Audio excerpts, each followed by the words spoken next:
after opening a letter containing unidentified white powder at her apartment in the city. They say Vanessa Trump and 2 others were decontaminated as a precaution.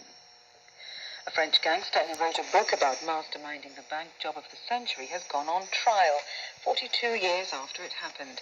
A gang spent weeks tunneling into the bank from the sewers.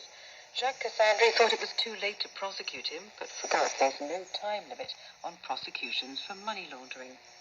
BBC News. Next on NewsHour, is Israel moving closer to annexing West Bank settlements? First, our daily look at business news, and the consumer goods giant Unilever has threatened to stop advertising through platforms such as Google and Facebook unless they do more to oppose extremist and illegal content. Shannon Bond writes on media and advertising for the Financial Times newspaper. What specifically has Unilever asked for? They've said they're not going to invest in platforms that don't protect children, that create division in society, or promote anger or hate. And they say they've been talking to the major players, Google, Facebook, Twitter, Snapchat, all of them, for some time, and have indicated that they want to work with them.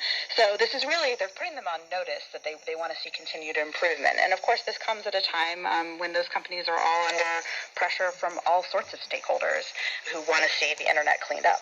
What I understand, Unilever had some reservations about advertising online last year because they were concerned that they were essentially paying for clicks that were automated. These were bots that were clicking on adverts in order to drive up revenue, not real people. Do you think that this is part of that?